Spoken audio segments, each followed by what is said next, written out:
It could be downstairs in the. Down there in the comment. I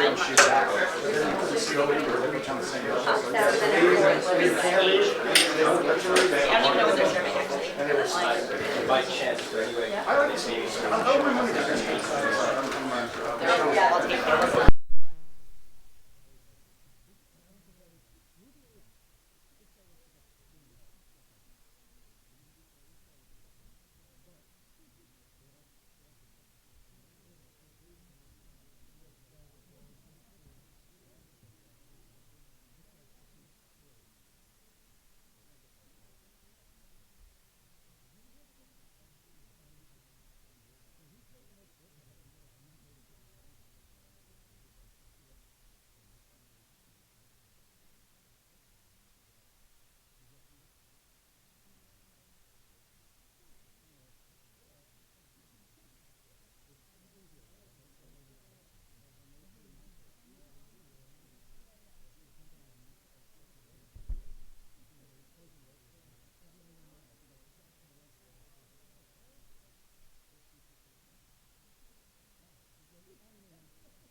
Hi, everyone.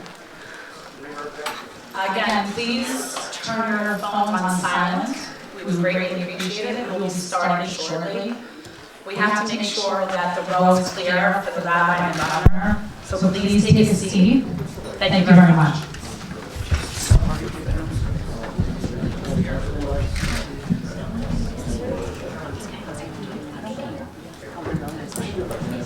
Hey, upload. So, how long in your contract bring the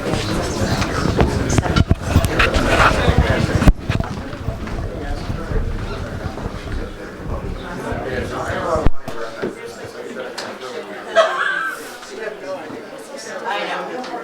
I had to think about it. I'll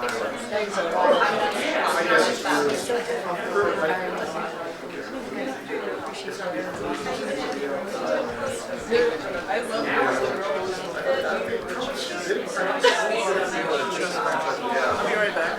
You know, Roy's not allowed to. Is that weird? They're not allowed to. And it's like the other day I made a mistake. I had it on wrong, and then I was like, oh my God. I mean, I just upgraded finally to the new Photoshop. You know, I was using CS2. Really? Until 2 weeks ago. And then I went to Capitania, so I had to get everything new. So I got the new Photoshop, and it's amazing what it can do. And these cameras, you can almost blow out the highlights, and they can bring them back. Yeah. Yeah, I tend to underexpose them. No. Yeah, 90% of the time I don't. I can bring them back. Right. No.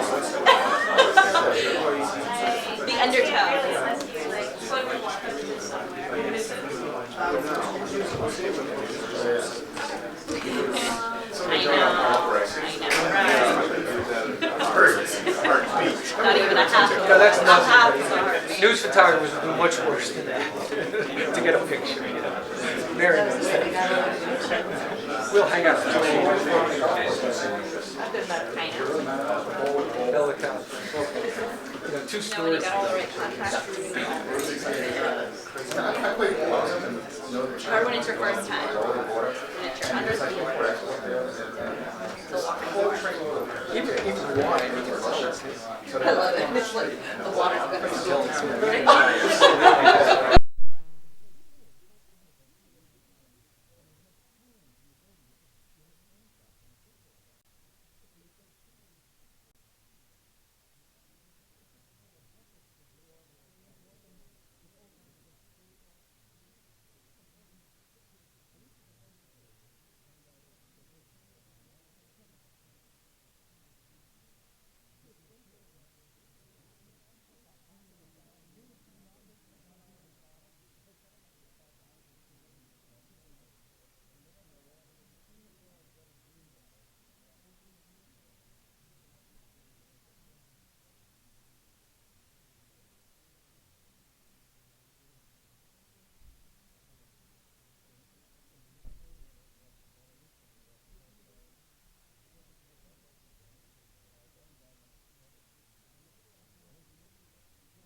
stay back there, it'd be so much better for the AP and the EA. But I'll let you go. No, it's okay.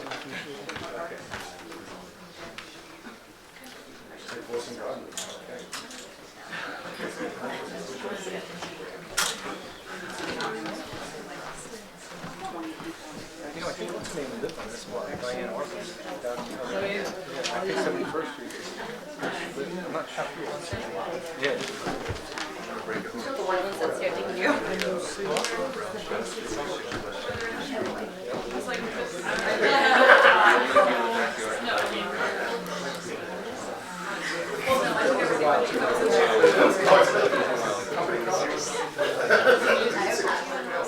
Yeah, those days ago. I mean, I have a studio in New York tonight. It's only a few blocks from here.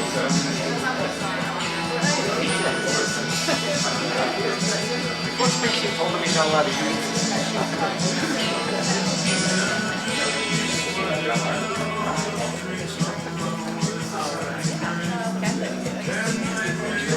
I know he, yeah.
There aren't enough.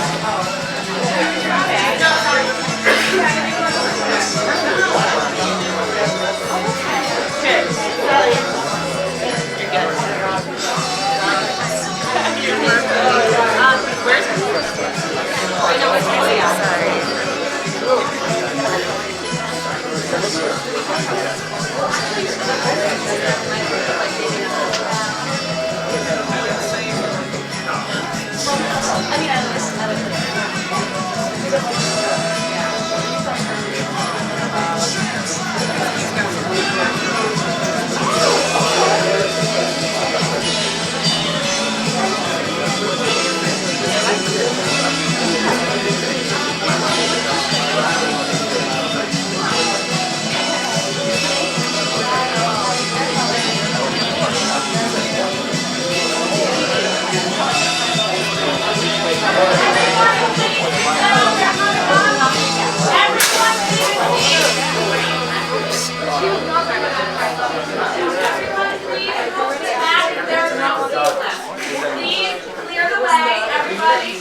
hearing what's the issue.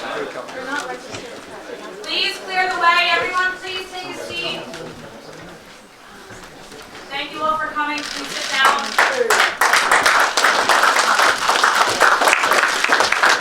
I ask that everyone please keep this aisle clear and please sit down. Thank you very much. Okay.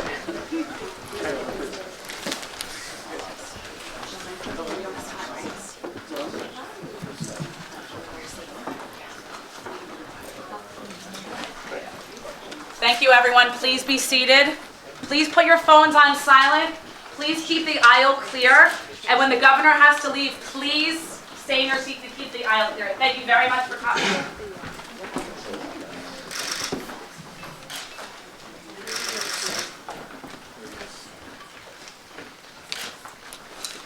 Good evening, ladies and gentlemen.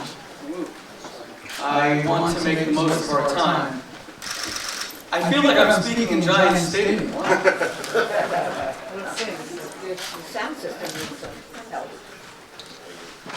Tonight is part of the World Values Network ongoing Global Leaders Series. Governor Christie has been a close friend of our organization. This is his fourth time speaking for us, including two of our International Champions of Jewish Values Gala Awards dinner, both last year and this year. And then at a press conference about the Iran deal which took place in New Brunswick, New Jersey. I should mention the governor has asked for absolutely nothing in being here tonight. This is not a campaign event. We are a values-based organization that seeks to examine the great issues of our time through global luminaries. He's doing this out of friendship, both with our organization and in particular for the Jewish community. Governor Christie of New Jersey is one of the single greatest friends the American Jewish community has. He is a phenomenal friend of the state of Israel. He was one of the most stalwart voices against the Iran deal, which brought legitimacy to a government that has repeatedly threatened the Jewish people with a second Holocaust and the state of Israel with annihilation. He was a bold and courageous voice for which we remain eternally grateful. He's an incredibly strong voice about a muscular American foreign policy that will hold those who brutalize the innocent responsible for their crimes and will stop them from harming innocents. Our focus tonight is on Israel, the Middle East, American values, and some wider issues that are affecting the American people. It will be in the form of a dialogue. We have passed around index cards to welcome your questions. We hope we'll have time for questions. The governor does have another event after this one. I'm very grateful for all of you coming this evening, and I hope you'll find this conversation very illuminating. I actually feel like I'm speaking to myself because I'm here 5 different echoes. I always like myself, but 5 is excessive, I have to say. Okay, so, Governor, thank you very much for joining us. Thank you.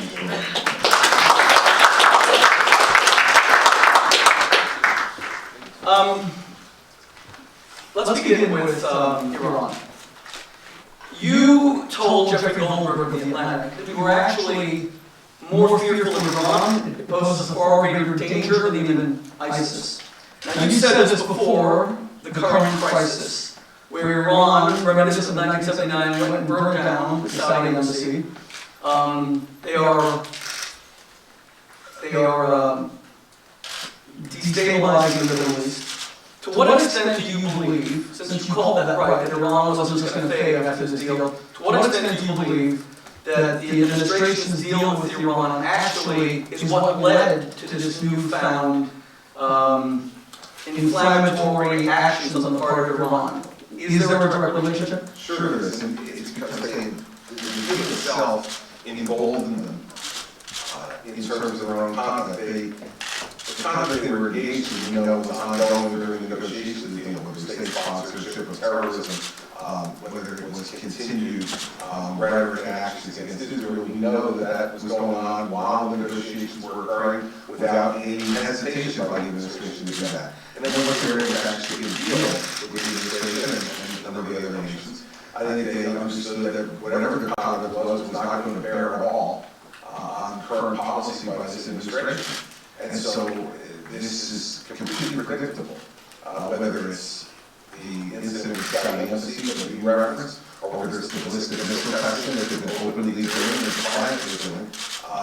The fact is that nothing has changed Iranian conduct. In fact, what it's done is it's further emboldened them to engage in more of that conduct because they feel now as if they can't be touched. Well, you've been consistent in saying that Iran really is the threat. The rest of the world seems to be focused on ISIS. Why do you think it's Iran? Because when you look over the long term, ISIS is clearly a threat, one that we need to deal with independently. But our relationship with Iran is complicating our ability to put together an appropriate coalition to fight ISIS. Add to that the Iranian nuclear capability, add to that the Iranian sponsorship of terrorism, add to that the Iranian attitude towards Israel, add to that the Iranian goal for the Persian Empire across the Middle East. You just add up the ledger, and Iran is just simply an enormous threat, and one that makes ISIS worse. The ISIS threat becomes worse because it's much harder for us, given the way the administration has treated Iran, for us to be able to put together an appropriate coalition of NATO allies and Sunni Arab allies to fight ISIS. In our press conference in New Brunswick, you and I called upon the New Jersey congressional delegation to oppose the bill. For me, that was a difficult thing to do because you know that Cory Booker has been my brother to me for 25 years. Watched all my kids grow up. His book's about to come out. I'm wondering how I fared in the book. But we're very close, and it was very difficult. I must have been difficult for you as well. You're governor of the state level. This is two people who are federal. We didn't talk to Menendez because Menendez already declared he was going to be opposed to the deal. What do you think, now that Iran is acting out, is going to be the legacy of those who did support the deal? One of the reasons I ask that is, here in this constituency, in New York City, you have Congressman Jerry Nadler, who has the largest Jewish constituency of any constituency in the United States, and he was one of the few Jewish congressmen who supported the deal, and he spoke 3 blocks from here the other day defending his support of the deal amidst everything that Iran is doing. Well, I think that the legacy is going to be that they made the world a darker and more dangerous place, and it created a more aggravated situation for the next president to have to deal with. The fact is, there's no reason to rush to this deal. Believe me, this deal was good enough for Iran, they would take it at any time, no matter what it was on. The fact is that there was no reason other than politics to rush this deal. And there was no reason other than politics for the men and women who voted to support it. They were strong-armed by the White House, and they gave in partisan politics as well as their listening to common sense. And so I think the legacy is going to be that they've been tarnished. Their objectivity has been tarnished by what they did in this circumstance, and even more so, their judgment is now in question on issues of foreign policy like this. Because Iranian conduct did not take long to show itself exactly in the way that you and I predicted that they would. And others predicted that they would. And so the legacy is a tarnishing not only of your credibility, but also your judgment. Do you think that, are you saying that those who supported the deal really was just a party vote, it was party loyalty over the national interest of the United States? That's my view. Because it's so contrary for many of them to previous votes. And that's the way I view the judgment. If you look at traditionally the way Congressman Nadler voted on issues like this was a surprising vote in that respect. If you look at the way Senator Booker has spoken and in his limited career in Senate voted, this is a surprising vote for him. And when you come up with no common sense explanation for someone's vote, you must, in our business, default to politics. Money or politics. Sometimes they're interconnected. Well, Donald Trump said the other day that he thinks the deal was so bad that he even questions whether there was corruption involved. I'm not naming endorsing that, but that was his view. But you think it was political? I think it was political. I think the White House made it clear to members of Congress that they were going to do whatever it was they needed to do to get the votes. I think that was it. I don't see any corruption in this. I don't see any evidence of that. And I spent a good part of my career investigating corruption in Jersey, which is a good place to investigate. And I don't see any of that here. It's done on the surface. I think this is much more about Chicago ward politics. They went in, they twisted arms, they did what they needed to do to get the votes they needed to get.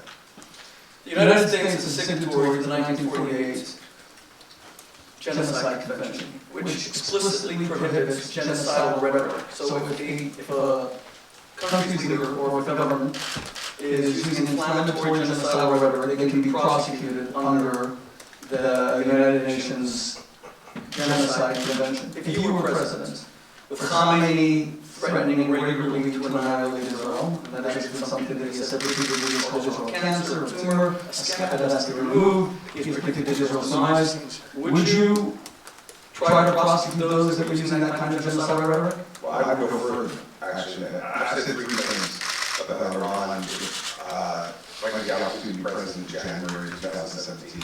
The first is that Iran will never possess a nuclear weapon on my watch, and if we need to use military action to prevent it, we will. We need to make that very clear and say it publicly.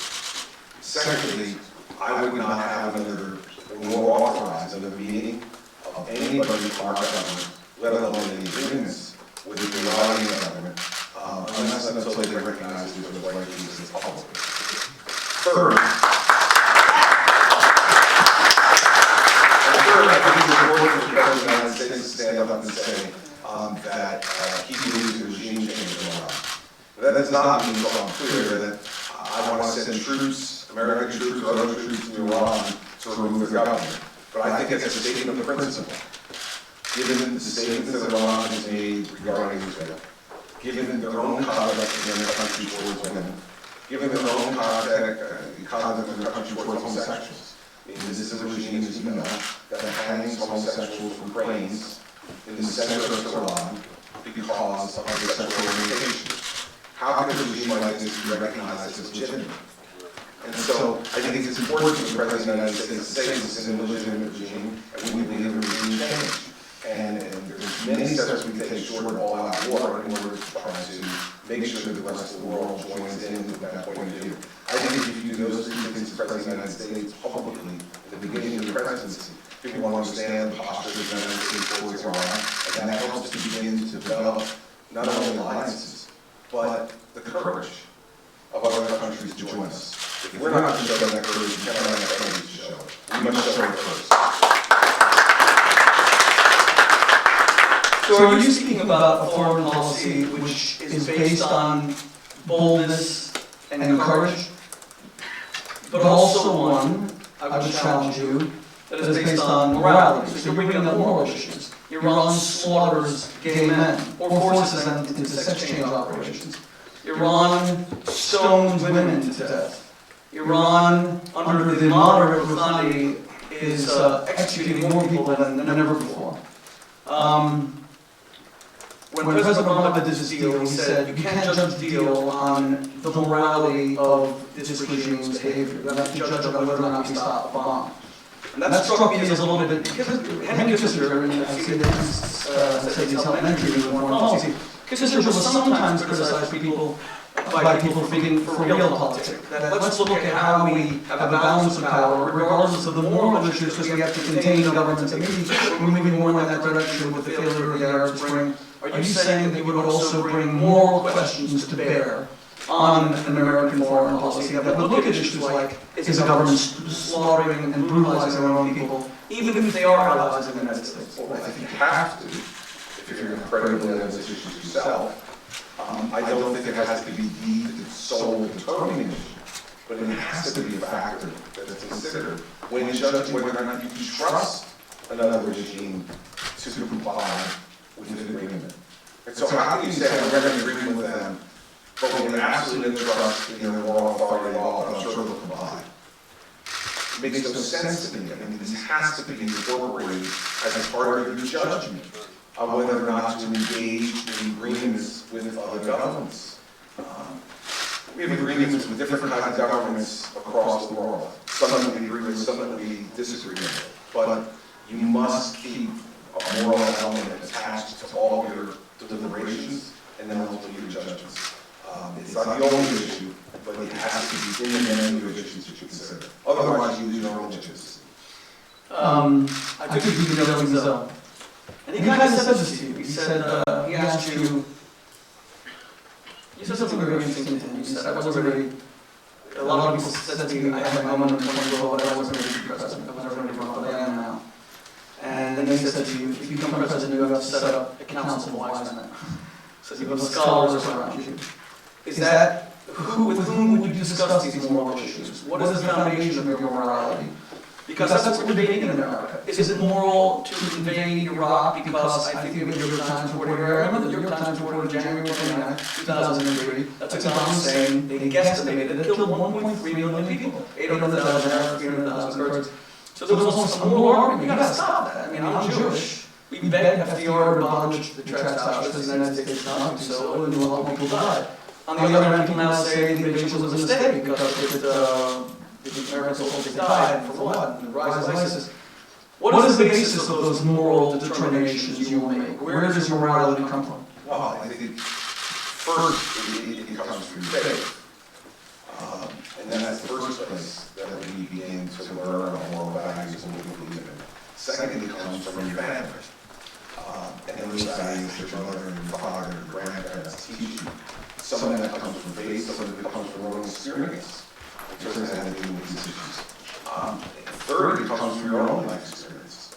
All of us have made both good judgments and bad judgments over time. No one in this room, I suspect, who has made a judgment in their lives or more that they would wish they could take back. We all learn from those experiences, and it helps to create a moral understanding for us about when we make judgments that are not necessarily motivated by the most pure intentions. We learn from those mistakes. All of this things provide a basis for me. In the beginning, of course, it's my own Catholic faith. And if you listen now to Pope Francis, he speaks deeply and profoundly, I think, about these moral issues and the role these moral issues play. And I disagree at times with Pope on some of his political judgments as a political leader of the state of Vatican City, the Holy See. As a moral leader, I think he's given enormous clarity to Catholics across the world. And certainly I have found in listening to him over the course of his papacy that he has given us a much greater sense of how central these questions need to be to our faith and then to our conduct.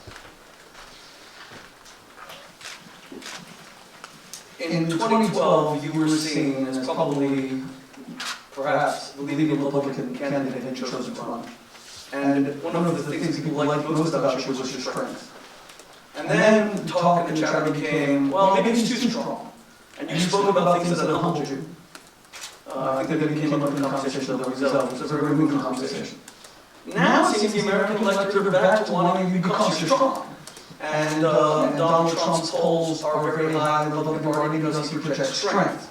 You said today, as reported in the New York Times, that Rubio is weak and that Hillary would cut his heart out in a debate. Talk to me about strength for a moment. First of all, how do you define strength? Because again, people were saying, oh, Christie is so strong, and maybe it's too strong. But now, they want you for your strength. Is it only because America's changing, we're afraid of terrorists, we're back to being a strong leader? What is strength? Is it tough talk? Is it bravado? President Obama seems to have been criticizing some Republican leaders lately as kind of chest thumping, as a fraudulent kind of strength. What is strength in a leader? I think strength begins with knowing yourself. If in the business of leadership you try to pretend to be something, you can do that for a short period of time, but people eventually find you out. And so first you have to know yourself and what your capacity is for making decisions, making judgments, analyzing problems, and being able then to persuade. Leadership and the strength that comes to you to provide that leadership also comes from listening. I had a professor back in college who told me that, more than half of leadership is about listening, not talking. I was 19 at the time, so I had absolutely no understanding of that. But I understand now. You have to be a good listener in order to derive the wisdom that comes from listening, the experience that comes from listening, that helps you also develop strength. Strength is also how you express yourself. all too often in my business, I think people express themselves in very pale colors because they're always afraid to offend. That's not the kind of leader I am. I'm not afraid to offend, and I have offended at times. I'm not worried or upset about that. Now, to get to the other part of your question, there's always things that happen in your life if you have any level of introspection that humble you. And so, when you make judgments that turn out to be wrong, it humbles you. When you have people who can't be trusted and then betray your trust, and there are bad results of that, that humbles you. And it makes you, for me at least, look inside myself to ask, what is it about me and my judgments that led to that problem, whatever it is.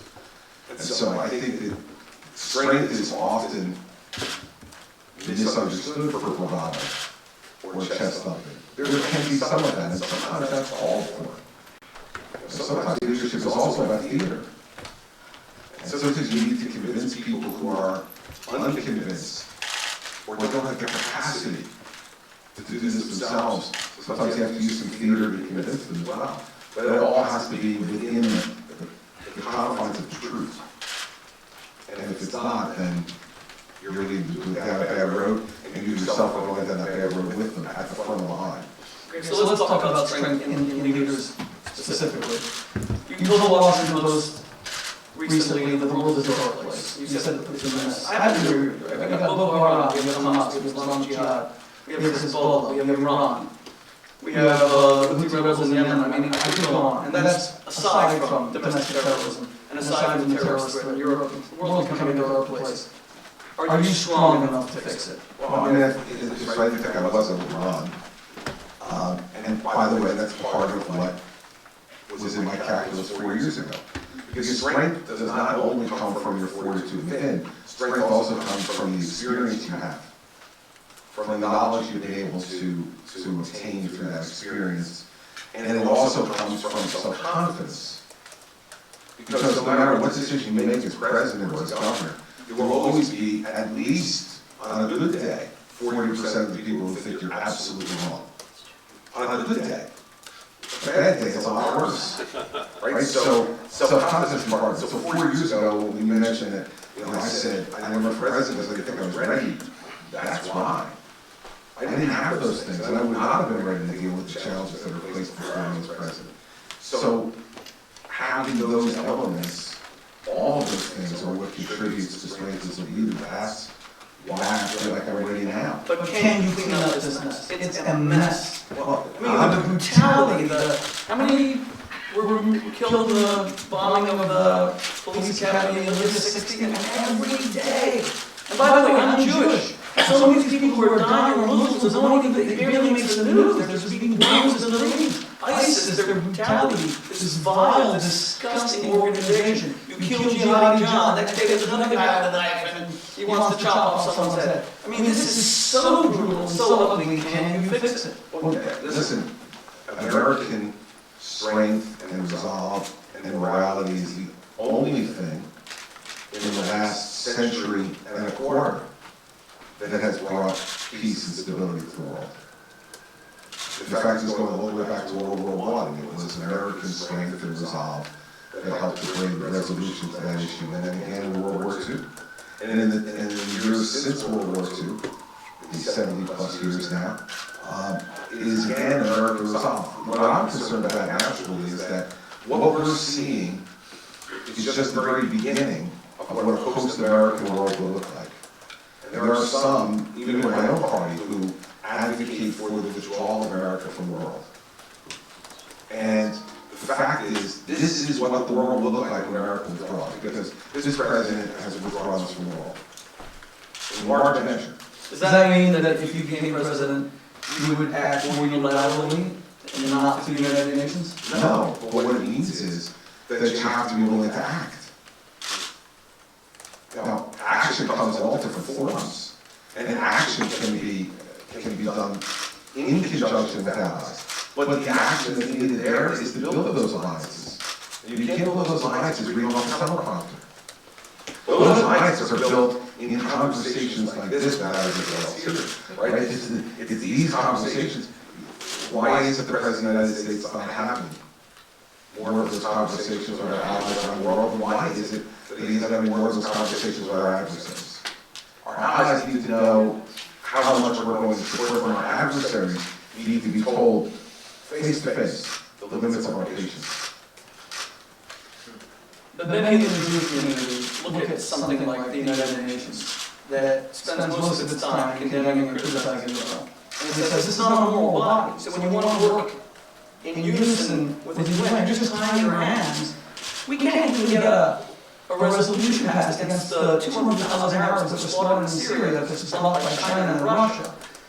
So who is there to work with? I mean, you think about that's the problem. We seem to be stuck. On one hand, American unilateralism, if you want to define that as being part of the invasion of Iraq, leads to America shouldering too much responsibilities, treasure blood. On the other hand, when you look at the UN, they don't condemn any of this.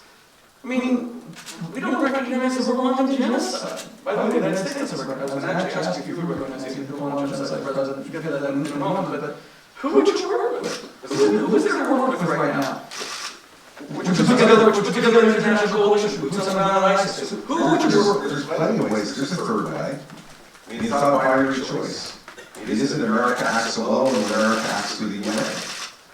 If you look at President Bush 41, he put together a grand alliance that was built in large part upon his relationships, his ability to be able to convince other world leaders that Saddam's invasion of Kuwait was an unacceptable international event and one that needed to be reversed. And he put together a grand coalition of people who, in fact, in 100 hours, reversed it. You can do this as the American president. You're uniquely situated as the American president to do it. But it means that you must work at it. It means that you must develop relationships. Right now, it is hard to think of any country. And I didn't say this. This is going to be one of those rare moments when you actually hear me agree with Jimmy Carter.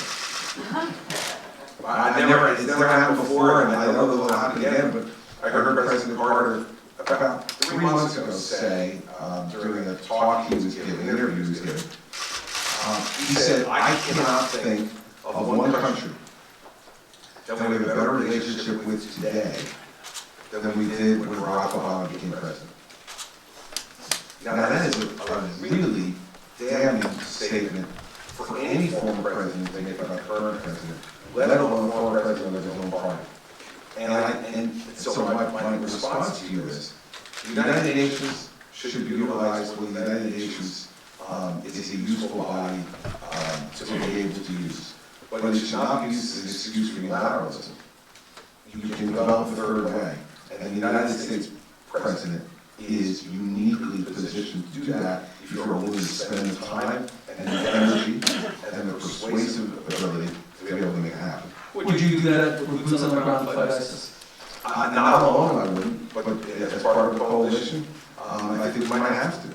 But the point is that America going alone on this stuff does not make any sense, not only from the perspective of American interests, but for world interests either. The Parisians now know they have skin in this game. You know, the Jordanians know they have skin in this game. The Brits know they have skin in this game. We need to now go to them and to our other allies and make the case for why they need to be a part of this. And we need to build something large enough and powerful enough that it will take care of these folks. But that cannot be done by America alone. Okay, let's talk about leaders that you consider strong. Is Hillary Clinton strong? No. Is she weak? I wouldn't call her weak. Listen, I take the call of Secretary Happy Talk. She said in the debate a couple of weeks ago that asked ISIS were exactly where we need to be. She's told the veterans in this country that there's no crisis at the Veterans Administration. Don't wait months for care as a veteran and ask if there's really a crisis. I think that unfortunately Secretary Clinton spent too much time around President Obama. She sees the world as she wishes it was. I see the world as it is. That's the difference.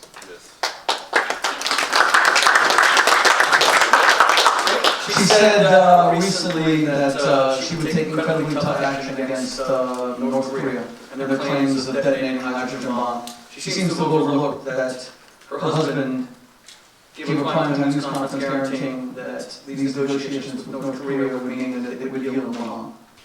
Yeah, she must have been absent for that one. And I suspect she was absent for the 4 years she was Secretary of State.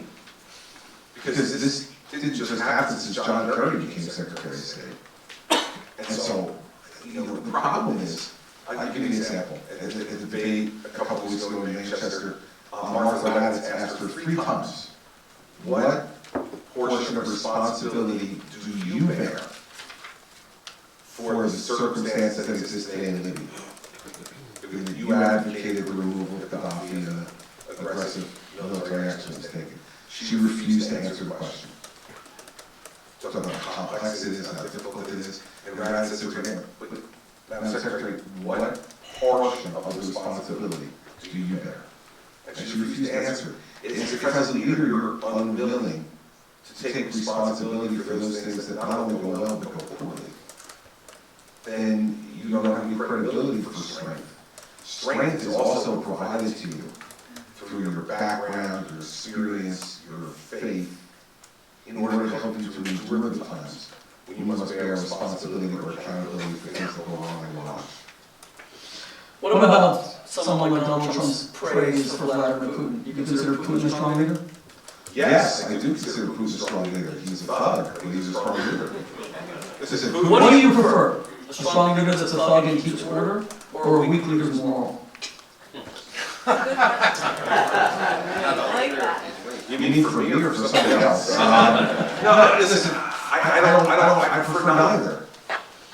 My preference would be to have a strong leader. My preference would be to have a strong moral leader. Listen, as to Putin, I don't think he's somebody who can... Would you deal with Putin? Would you accept, okay, he's a thug, but he's strong, he keeps order there? Who knows what would happen if he wasn't there? How certainly look his immorality, or his thuggery, or... I'm certainly not going to advocate for regime change in Russia, but what I would say is that these situations need to be dealt with by candid conversations with the other leader. And so Vladimir Putin, this came up in our debate, where they asked if, he's advocated a no-fly zone in Syria and a safe zone for Syrians so they don't have to leave their country. If Russian plane flew into the no-fly zone, what would you do? I said, well, I would have already warned President Putin not to fly into the no-fly zone. He said, well, what if he did? I said, well, then I'd shoot it down. You shoot down a Russian plane? I said, well, it's called the no-fly zone for a reason. If you're not going to do that, then call it a maybe fly zone or a sometimes fly zone, but not a no-fly zone. Words matter. And so my point on President Putin would be that what I want to do vis-a-vis my relationship with President Putin would be, I mentioned this earlier, to speak to him about what our aspirations and goals are and what the limits of our patience are. And he would need to acknowledge that he is heard and understands the limits of our patience. That's the beginning of the basis to turn a relationship fraught with conflict into one that can be workable and livable. But right now we're not doing that. I mean, this president sat there with Putin's puppet, Medvedev, and said to him right before the 2012 election, let Putin know, after my re-election I'll have much greater flexibility. I wouldn't let this guy powerful. He goes to the showroom, take me in and say, listen, my friend here who wants to buy a car, he's not going to leave the showroom without it. Now let's talk price. And I wouldn't want Barack Obama negotiating anything for me. Okay, we started with Iran, we moved up to Russia, we'll come back down now to Syria and Turkey. President Obama was very tough on Republican leaders saying that they're betraying the American tradition of compassion on the issue of refugees. I'm going to ask you about your concept of refugees in a moment, because it's one that's very close to the heart of the Jewish community. But before we get there, you gave a speech for us a year and a half ago, where you were one of the first people to really condemn publicly President Obama not enforcing his red line about chemical gas being used against Syrian citizens. And that was said about citizens in general, it was actually deployed against children. But President Obama was then saying to the Republicans, you guys are taking away refugees.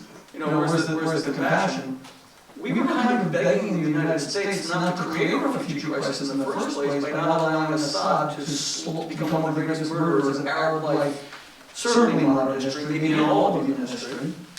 Do you want to comment on that? Is that the reason for the refugee crisis? Of course it is, because when you have a situation where you permit the murder of 250,000 people, the people who remain, if they have a lick of common sense, are going to run. They're going to grab their children and what they can of their possessions, they're going to run for their lives. And Do you see hypocrisy there for the criticism? well, of course there is, but she's done in politics, so I'm not surprised by that. The fact is that that's why my view is that what we should be doing in Syria for humanitarian purposes is to put together an alliance with our NATO allies and Sunni Arab allies and set up a no-fly zone, a safe zone in Syria. So the Syrians don't have to leave Syria to preserve their lives. Because I think most of those folks don't want to leave their own country. But they're given no choice. If your choice is to be murdered or run, you will run. And so that's the problem I have with policy. His promise in the first place is drawing the red line was discretionary. Not mandatory, it's discretionary. He exercised that discretion. Then when the events that he said would trip the red line occurred, he withdrew. And not only is that inhumane, but it is also incredibly suspect to our allies. Because they say to themselves, well, what can we count on him to do for us in this similar circumstance? If you're sitting in Amman, Jordan, what are you thinking? And the conflict comes up and the president says he's going to intervene. If you're sitting in Cairo, what do you think? It's a problem. But it also raises the whole R2B, the responsibility to protect. You know, Samantha Power, as you know, is someone I'm friendly with, and she made her name by calling out American inaction on genocides going all the way back to the Armenian genocide. And I once said to her that, to my knowledge, the only source for the responsibility to protect, that strong countries like the United States have to protect weaker nations or innocent victims, is the book of Leviticus, chapter 19, thou shalt not stand idly by the blood of your neighbor.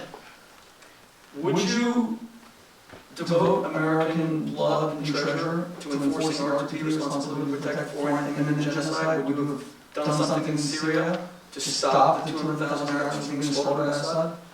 Well, I think yes, if I promised to draw a red line and say if you use chemical weapons, we're going to come get you, then you got to go do it. Because your word has to mean something. Now, again, I think you always have to be careful as president about the projection of American power. And you cannot use it as if it's a plaything. These are the lives of our sons and daughters. And we need to be very, very thoughtful about when we do that. And we are not the world's policeman, but we are the world's leader. And so my answer to your question would be, I would do all that I could to make sure that the world responds to these types of issues. It doesn't mean that American blood has to be spilled each and every time this happens, but the world needs to be led in unity to respond to these type of, absolutely atrocious events. So let's talk then about refugees. So you said that you would not allow Syrian refugees into the United States, and you cited the head of the FBI who said they can't be vetted. Now this is an issue that we in the Jewish community in particular are deeply conflicted about. If there's one nation that knows about what it's like to be unlawful refugees, we're Breckinridge Long, who headed the visas department, the visas at the State Department during the Second World War, was a notorious anti-Semite. He allowed maybe 100,000 Jews through the course of the entire Third Reich because, which was well below the quota for Eastern European immigrants, and he put all these hurdles, and this is if you get a visa, it's a death sentence. And then when it came to people who were directly threatened, only 1,000 were allowed in over the entire Holocaust. So we are very conflicted on this issue. On the one hand, no one wants to see a San Bernardino. No one wants to see someone come in and wants to harm the United States. No one wants to see a Paris, or even though that wasn't related to Syria refugees specifically. And Henry Morgan went to Franklin Delano Roosevelt and he said, 100,000 Jews came in, you have to create a war refugee war, we're going to lead the administration. And then he showed him that only 3 Jews who had been admitted had gone bad, whatever that meant, broken the law, 3 3, I don't know how I came up with that number. But we are very conflicted about this. Are you not conflicted about people who are in war zones who can die? You have a responsibility to protect the people in New Jersey, and if you're president of the United States, you have a responsibility to protect the people in the United States. But I'm speaking to you now as a Jew who's conflicted on this issue. Do you not think about the people who will die if we don't get them out of there and they're desperate to go in somewhere? And we're not enforcing these no-fly zones. Right now, the administration is not doing it, so they're fleeing. What would you do? Well, of course I'm conflicted, but I'm a leader, I have an obligation to resolve the conflict. And I resolve the conflict in favor of putting the lives and the safety of the American people first. Because that's my job as the President of the United States. And I'm not the emperor of the world, I'm the President of the United States. And so, it is a difficult conflict. And that's why I say let's set up a no-fly zone and a safe zone. I don't say let's abandon these people and don't care. I say let's do it in a way that can also protect the broader American homeland security issue. And I think that's exactly what the American people are. They do not want to see mass genocide of Syrian people. But on the other hand, I believe most Americans would be unwilling to, without filter, without regard, without vetting, to permit Syrian refugees in here, especially when ISIS has told us that their intention is to infiltrate the refugee community with ISIS fighters. Well, they're telegraphing the punch. Why would we stick out our chin? That doesn't make any sense to me. And a ban on Muslim immigrants? Absolutely wrong. I mean, absolutely wrong. And that just comes from experience. Some people try to say that it's about bigotry. I don't believe Donald Trump's a bigot. I've known him for a long time. I don't believe he's a bigot. I just think he's wrong. You know, he's approaching with a mean axe what you could repair with a much finer instrument, like a scalpel. The fact is, what we need is to share intelligence, greater intelligence capability, greater law enforcement capability, in order to be able to intervene before attacks occur. You don't need and should not, in my view, ban all people just because of their religious faith. That is painting with much too broad a brush, and we don't need to. Given the appropriate tools, we're not defending the bad people. We're not against Muslims. We're against radical Islamic jihadists. We should be able to tell the difference without banning all, everyone who's Muslim. Which leads us, as we continue our arc to Turkey for a moment. Is Erdogan a strong leader? Would you work with Erdogan? He's dismantling Turkish democracy, and on the other hand, he needed the war on terror.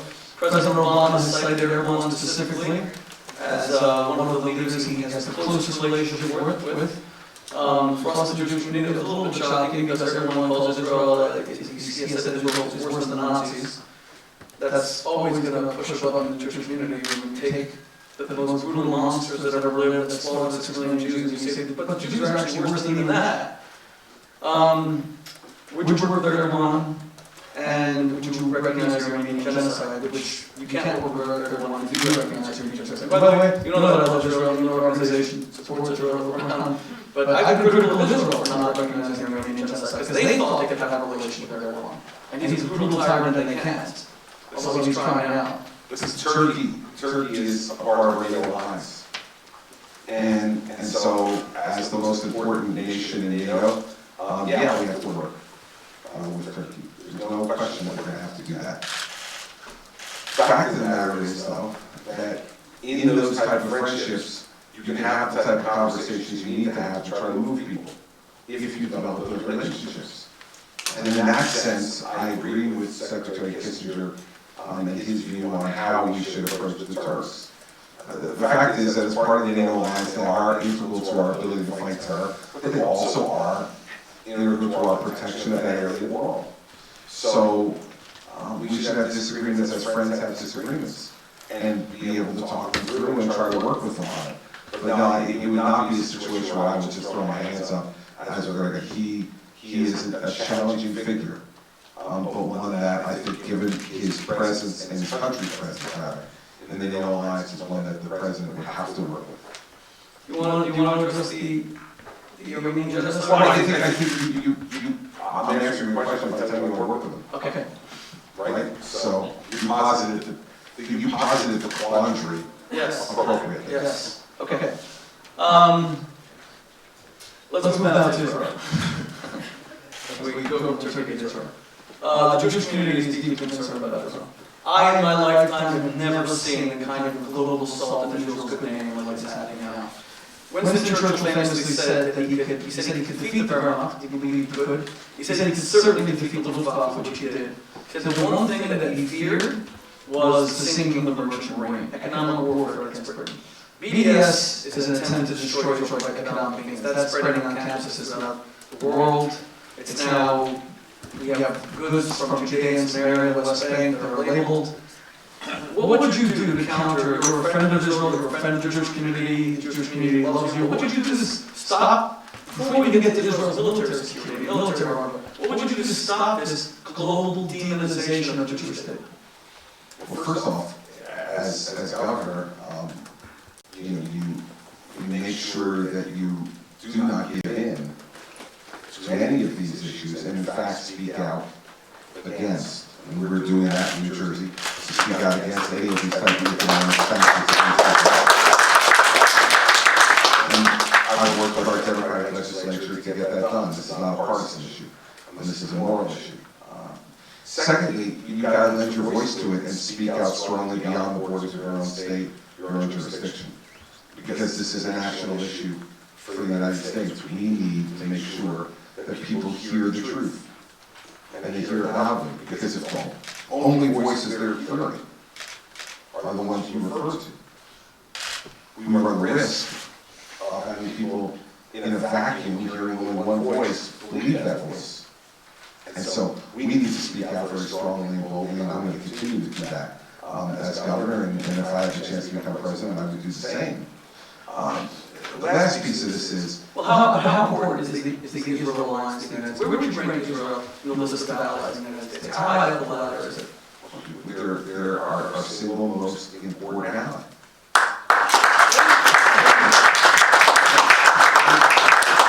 The reason for that is that we were present not only at their creation, but we were present every step along the way up until very recently with completely unqualified support for not only Israel's existence, but for its growth and for its maturation and for its strength.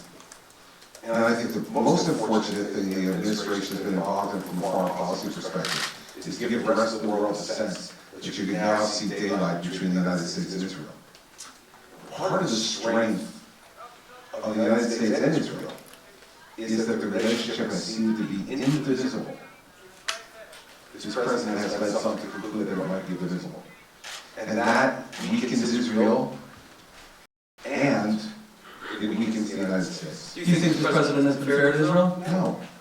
Listen, this president is tougher on Bibi Netanyahu than he is on the Supreme Leader of Iran.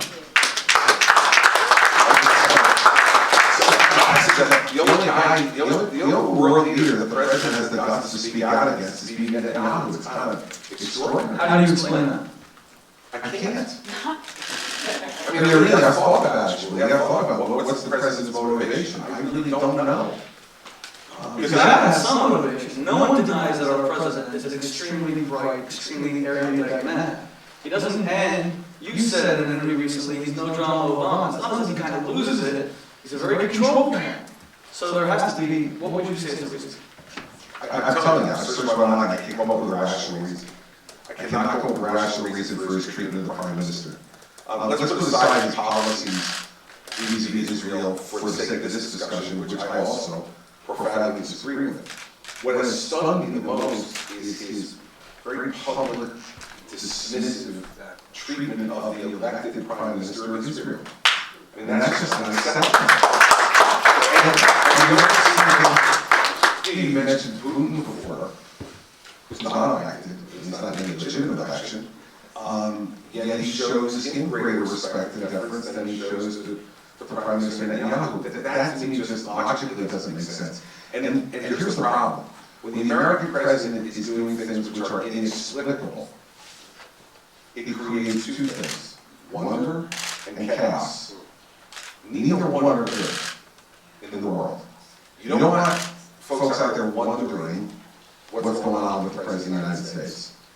And you certainly don't want them to feel as if the President will stand by and allow chaotic things to happen, especially in the Middle East, especially around Israel. Because if they think they can get away with it, they will. They'll try. And then that creates an even bigger problem for us, potentially. Because I don't believe that this president or any other president would willingly allow the destruction of Israel. But he has permitted circumstances to exist which could put us in a very difficult position in having to defend Israel. And we should never have been put in that position. We should have been given right from the beginning. Well, about 2 weeks ago, I was sitting in that seat, Brett Stevens of the Wall Street Journal, sitting in the streets part of our local news series. And we were speaking about a two-state solution. And Brett said, if the second state is Canada, I'm in. Based on the fact that right now, there's one of our ads, Abbas just announced the 11th anniversary, coming to the 11th anniversary of his presidency. He was elected for 4 years. He's become a dictator. There's no elections left in the Palestinian Authority. Some people say the reason is that Hamas would win. Based on the circumstances in the Palestinian Authority and Hamas and the rockets, would you support the creation of the Palestinian state? Would you push the Israeli Prime Minister to create a Palestinian state based on the facts on the ground? I don't think we're in a position right now to push anything, because we have not supported Israel, and our relationship is not, I don't believe, in the position to be able to start making significant demands of Israel's conduct. I mean, part of the way they're able to make demands of friends is that they believe friendship is unshakable, and that based on that unshakable friendship, they're willing to make certain compromises that they may not otherwise be willing to make, because they believe they have as the backup the unshakable friendship with the most powerful military in the world. If you're in Israel right now, you are very concerned, rightfully so, about what is the nature of that continuing support, what is the level of that continuing support. So I think the first thing to do vis-a-vis Israel when I'm president is I want to have Prime Minister Netanyahu here by himself to Camp David for a long weekend. And I want to say to the Prime Minister that the first evening together is dedicated to allowing him to vent about what it's been like for the last number of years. And you know that you know how to vent. Yeah, well, that I do. It's going to be a long evening, you know, but that's why I'm restricting it to one evening of the long weekend that we would have together, the long 3 or 4 days that we would spend together. And let him vent about that.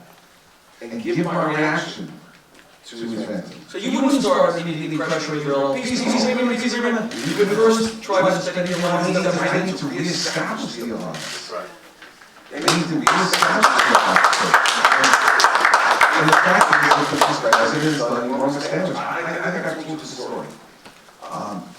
During the 2008 election, I went out to dinner with 2 very good friends of ours who are very, very generous financial supporters of Israel. Americans who are Jewish and who are very large financial supporters of Israel. And I said to him, it was in October of 2008, I said, so who are you voting for? And he said, I'm voting for Obama.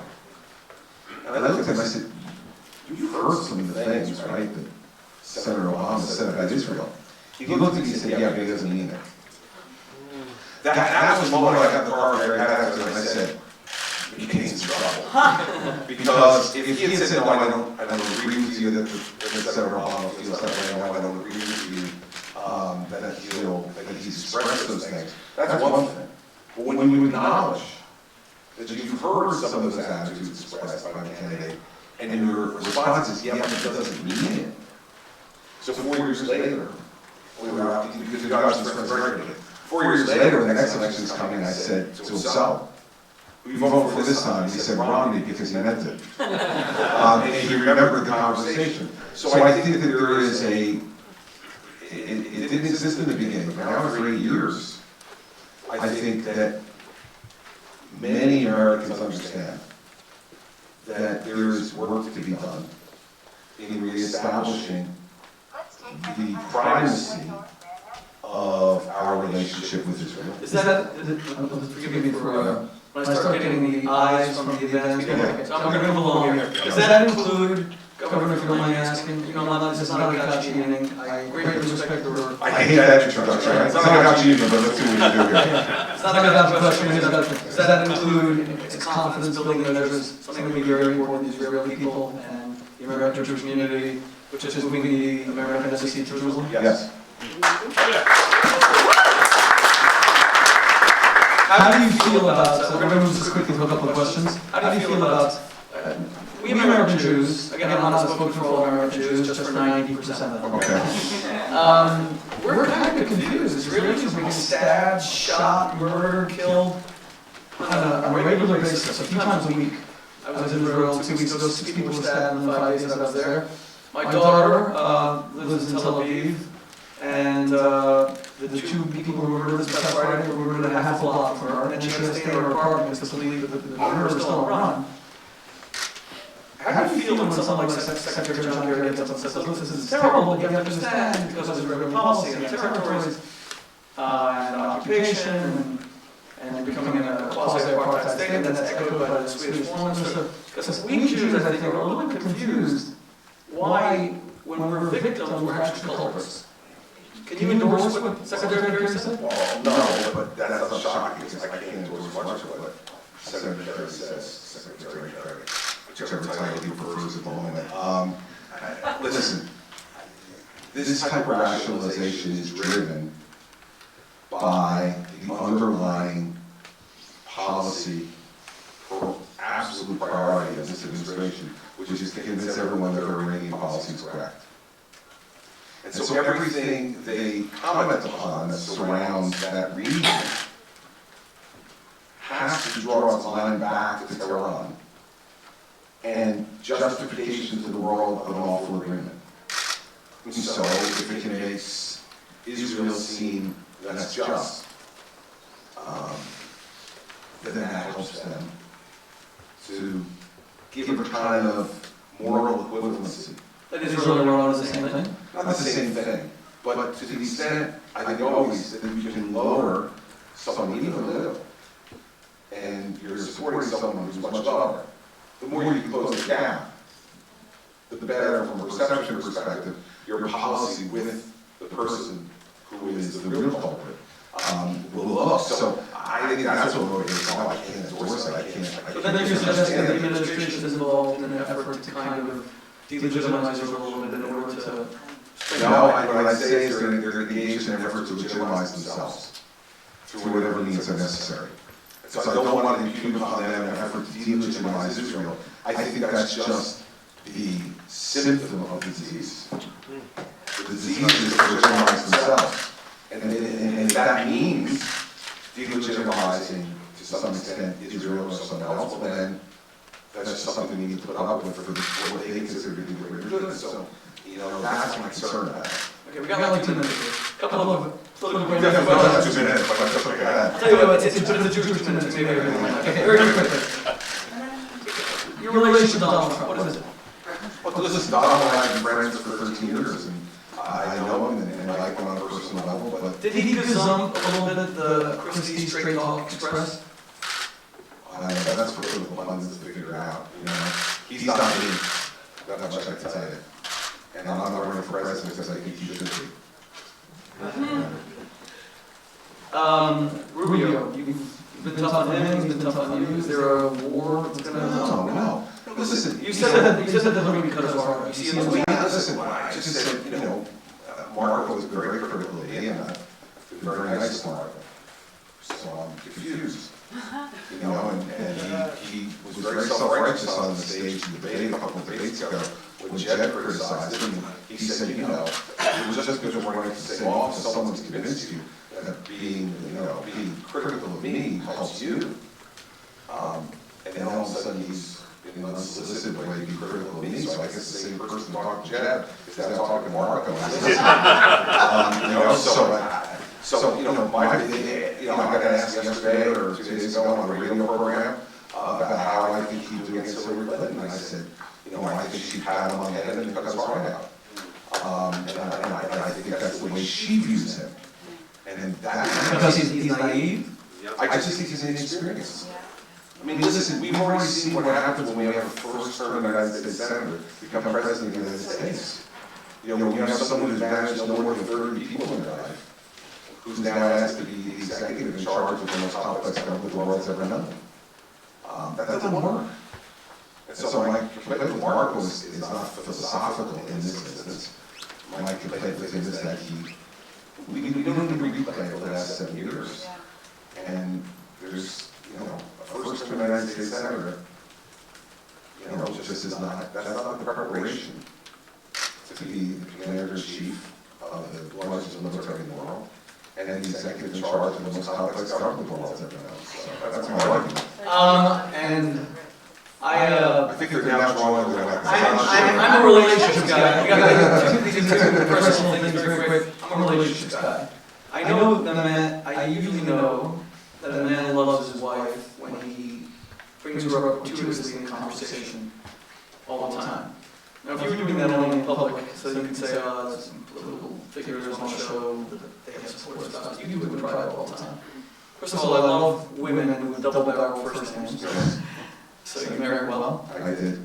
Married Pat. But you really seem to esteem your wife. I mean, you defer to her. Well, she's been up with me for 30 years. I mean, we'll be married 30 years on March 8th.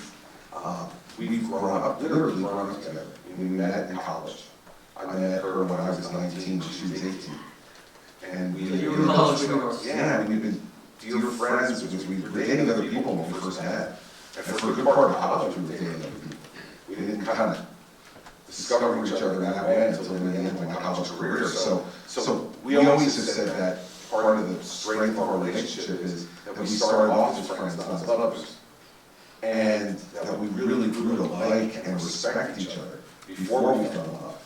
And so that our relationship began, even though we were very young, we got married. I would never let my children do this. I was 23, Mary Pat was 22. I was still in law school, I had no visible way of supporting her. She was supporting me. I remember her father was a Wharton Business School graduate. He invested in peace. I went and asked for permission to marry his daughter, and he looked at me and said, how do you intend to support her? And I said, we'll figure it out. And he said, that's not planned, Chris. But he said, but you love her, and that's obvious to me, so I think you will work it out. And he gave us his permission. But when you go through that and life together and all the different ups and downs that we've experienced as a couple and raising 4 children, and all the rest, do I have esteem for my wife? I have extraordinary respect and esteem and love for her, and I wouldn't be sitting here without her. We're partners. And, I thought you were going to attribute it all to me. That's okay. And finally, Governor, what's up? We're New Jersey people. There's a lot of Jersey people here. And Adele instead of Bruce? I mean, what is up with that? I mean, who thought Governor Christie is moving over to Adele? I was kind of shocked. Truly, as you should know from my relationship with you, I appreciate talent of all kinds. No matter what form of action it comes from, right? So, this is not, again, a binary choice. I can have both. The fabulous thing is I went to see Adele perform a few weeks ago. She was fabulous at Radio City Music Hall, and now Bruce Springsteen is going back out on tour. So I hope to be able to grab him in between Iowa and New Hampshire to see the show is. I admire people of great talent, and I like to spend as much time with them as I can. So, but you've never been offended that Bruce Springsteen, your idol, and you've been to 10,000 concerts. 134. Okay. That he's been tough about your policies, you've taken it in stride, because I saw recently that 48% of Republicans will no longer really allow is a strong word, to have their children marry, and 40% of Democrats, they won't allow their children to marry anymore. That's what divided America is. Is your love for Bruce Springsteen, as my final question, does that give us hope that people on different sides of the political aisle can really admire each other and inspire each other and create a United States of America? I hope we have greater bonds of hope than my relationship with Bruce Springsteen. But what I would tell you is that I think, for me, I've always been able to divide his music from his politics. And so I am a great admirer of that, and I'm a great admirer of what he's done for our state. I'm a New Jersey guy, I love New Jersey, and anybody who brings unabashed pride in the fact that they're from our state is somebody who I will always have great respect for. And Bruce, when he could have been in a million other places in the world, that he has enough money to go and do and live wherever he wants to live, he's remained home. And he's written about home, and he's made New Jersey a place that has been a little mythic in his music. And that's a good thing for us, because, you know, Benjamin Franklin used to say New Jersey's a keg tapped to two ends. I like to say that New York City, where we are tonight, is a beautiful suburb of New Jersey. So that's the reason I joined the company, and that's really important. So thank you for having me. Thank you. Ladies and gentlemen, we're going to let the governor lead directly. Let me just say this. We're not an organization that endorses candidates, obviously. We love having conversations with them. But I think what you saw tonight is that I can endorse Governor Christie as a very, very special man and a unique leader. I think you saw his erudition, his compassion, his patience, his vision, and above all else, something that people who know him well often get to see, but you were privileged to see tonight, his incredible warmth as a human being and as a leader. Governor, I'm so grateful for you.